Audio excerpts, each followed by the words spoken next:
मित्रों नमस्कार। Life lesson with बसंत गुरु जी में आपका स्वागत है। हम चर्चा कर रहे थे सिविल सर्विस के विषय पर। जब आप जीत की तैयारी कर लेते हैं, फिर आप तैयार हो जाते हैं कि हम तैयार हैं में, फिर आप यदि निर्णय कर लेते हैं और निर्णय के पश्चात यदि आप अपने शिक्षकों का चुनाव कर लेते हैं, आप अपने वैकल्पिक विषय का चुनाव कर लेते हैं।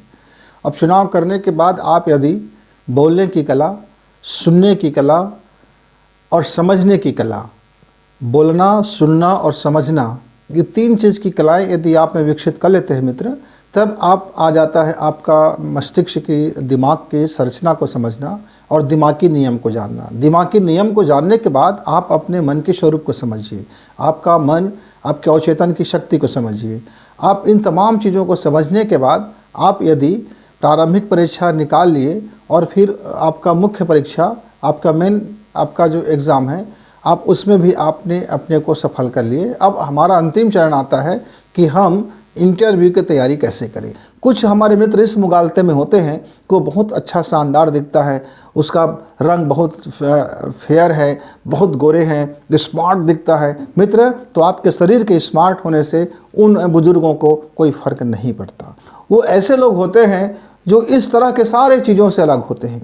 तो साफ़ सुथरा तो रहिए, अपने आप को अच्छा बना के रखिए, पर इस मुगालते मत रहना कि आपके शरीर की बनावट को देख करके प्रभावित हो जाएंगे, आपकी मुस्कुराहट को देख करके प्रभावित हो जाएंगे, आपके बाहरी जो पर्सनालिटी देख करके प्रभावित हो जाएंगे। आपकी बाहरी पर्सनालिटी थोड़ा सा काम करेगा, ये करेगा कि उस एक समय के लिए, कुछ सेकंड के लिए प्रभावित हो जाएंगे। उसके बाद जो 250 अंक का है, तो उसमें से 240 अंक तो आपको अपने मेहनत से ही लाना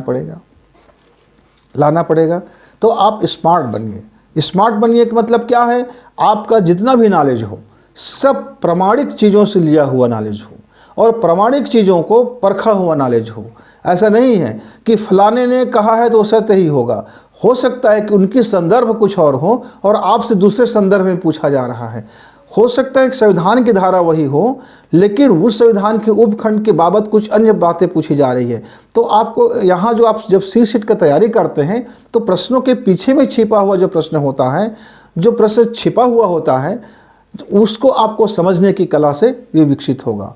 जब आप समझ की कला को उत्पन्न करेंगे, यानी कि उसको मैथमेटिक्स को समझेंगे, पूछने वाले की भाव के अर्थों को समझेंगे, उसके पीछे निहितार्थ को समझेंगे, उस सामने में हो सकता है कि दिखने वाला जो क्वेश्चन है वो अलग दिखाई दे, उसके पीछे में जो असली जो प्रश्न है वो छिपा हुआ हो। तो इस छुपे हुए प्रश्न को भी समझना है और उसका उत्तर भी आपको वैसे ही सटीक देना है। तो आपके समझ को परखने के लिए, आपके व्यक्तित्व को समझने के लिए, आपके अंदर वह टैलेंट है कि नहीं, जिस पद में आपको भेजा जा रहा है, जिस सेवा में आपको भेजा जाएगा, जो भरोसे की चीज़ है उसमें भेजा जाएगा, इस बात को परखने के लिए आपका साक्षात्कार होता है।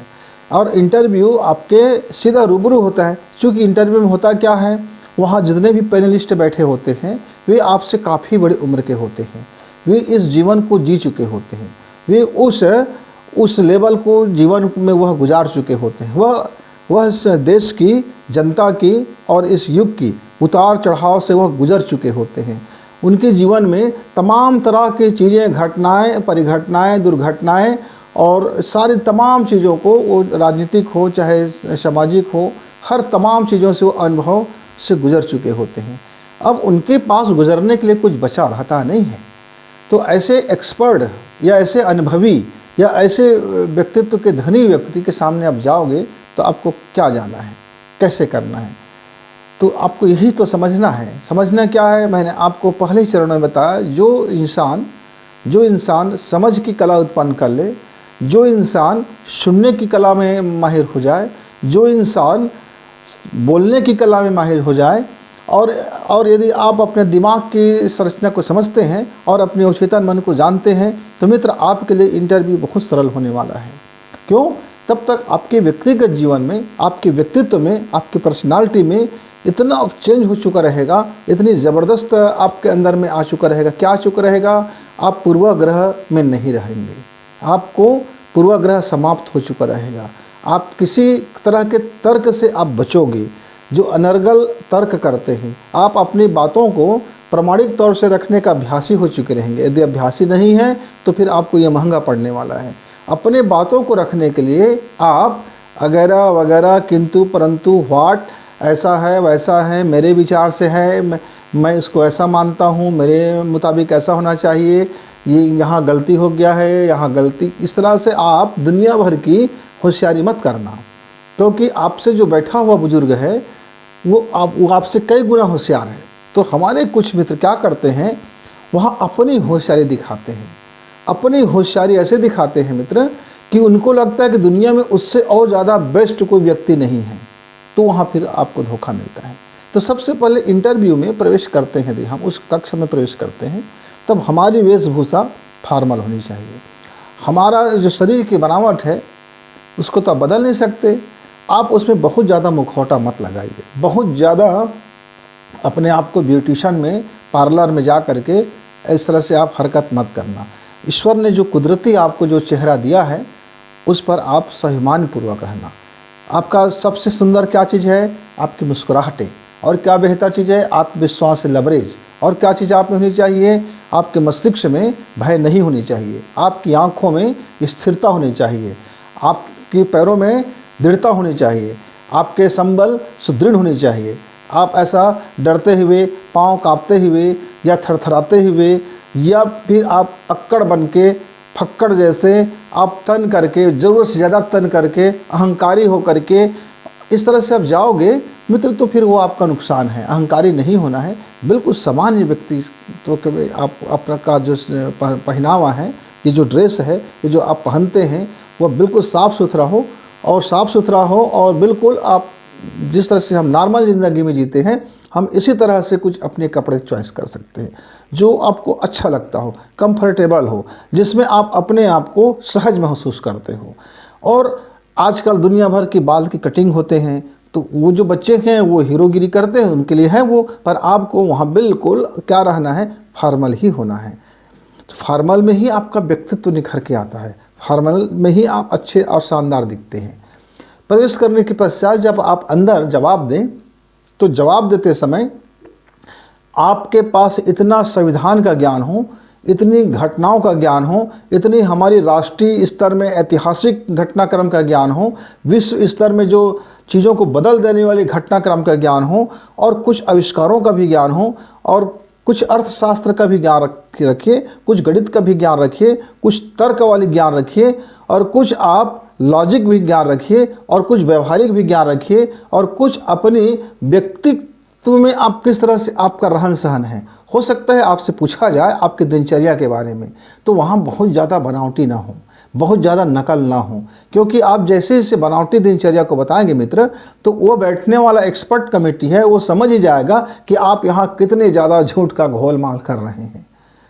तो इससे बचिए। और उत्तर देते समय आप एक बात को और ध्यान रखिए कि आप उनको बहुत समझाने की कोशिश मत करें। आप उसको समझा नहीं सकते, क्योंकि वो तो समझे हुए ही हैं, वो तो सुलझे हुए ही हैं।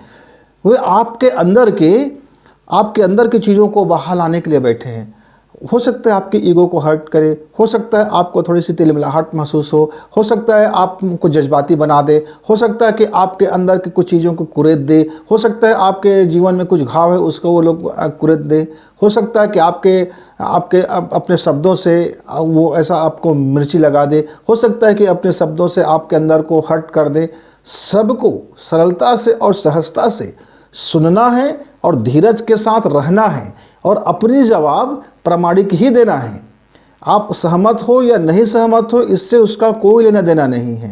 कि आपका जवाब प्रामाणिक हो और किसी वन साइडेड ना हो, यानी आपका विचारधारा ऐसा हो कि आप पूर्वाग्रह से ग्रसित ना हो, किसी वाद से ग्रसित ना हो, किसी चीज़ को मानने और नहीं मानने के पीछे एकदम हठी ना हो। भाई हो सकता है कि आपका पैनलिस्ट, एक पैनलिस्ट ईश्वरवादी है और एक पैनलिस्ट अनिश्वरवादी है, और एक पैनलिस्ट बिल्कुल दोनों को नहीं मानने वाला है। आपसे क्वेश्चन आ गया, क्या आप ईश्वर को मानते हैं? तो ये तो आपके लिए जटिल क्वेश्चन हो गया। अब आपको तीनों को संतुष्ट करना है। एक ईश्वरवादी को भी समझ में बात आ जाए, एक अनिश्वरवादी को भी बात समझ में आ जाए, और एक जो तीसरा व्यक्ति है जो दोनों को स्वीकार नहीं करते, उनको भी समझ में आ जाए, बात आ जाए। इसका भी मान रह जाए, इसका भी, क्योंकि तीनों सही है अपने स्थान पर और एक से अधिक इसका उत्तर सही है, तो आपको ऐसे ही कई मर्तबे जटिल प्रश्नों का भी सामना करना पड़ता है। विकास दर के बारे में पूछा जा सकता है, तो विकास दर तुलनात्मक होता है या सापेक्ष होता है? तो बहुत सारे प्रश्नों के उत्तर हमारे तुलनात्मक और सापेक्ष होता है। कई बार लोग संविधान के विषय में अटपटा बोल देते हैं कि संविधान निर्माताओं ने ऐसा किया वैसा। आप अपना जजमेंट मत डालिए। आप आंसरिंग करते समय आपको अपना जजमेंट डालना ही नहीं है। आप जैसे ही आप जज करते हैं अपने प्रश्न को, जजमेंट डाल देते हैं, तो अगला व्यक्ति समझ जाता है कि इसके अंदर में इतना ईगो है कि यह दूसरे को समझने को तैयार नहीं। ये सबको नीचा दिखाने वाला व्यक्ति है, और ये जो नीचा दिखाने वाला व्यक्ति है यह हमारे राज्य और देश के लिए घातक है। तो मित्र, आप अपनी जो व्यवहार है साल भर में देखिए, जांचिए और परखिए, और ऐसे तमाम प्रश्नों का उत्तर जो डेमो हैं, आप घर में आप अपने मिरर के सामने, दर्पण के सामने प्रतिदिन खड़ा होकर के 15 मिनट आप इंटरव्यू कीजिए। खुद का एक प्रश्न बनाइए और खुद उसको जवाब दीजिए। यानी प्रश्न और उत्तर आपका प्रतिदिन अलग अलग भिन्न भिन्न रीति का प्रश्न हो और भिन्न भिन्न तरीके के जवाब हो। आप YouTube में डेमो आप साक्षात्कार देख लीजिए, उस डेमो साक्षात्कार से प्रश्न को उठा लीजिए, लेकिन आपको बोलने की प्रैक्टिस। उन प्रश्नों को क्या कीजिए, आप रिकॉर्ड कर लीजिए मोबाइल से, और मोबाइल से उन प्रश्नों को रिकॉर्ड करने के पश्चात आप सुनिए और सुन करके बोलने के अभ्यास कीजिए। इस तरह से सुनने का भी अभ्यास होगा और बोलने का भी अभ्यास होगा।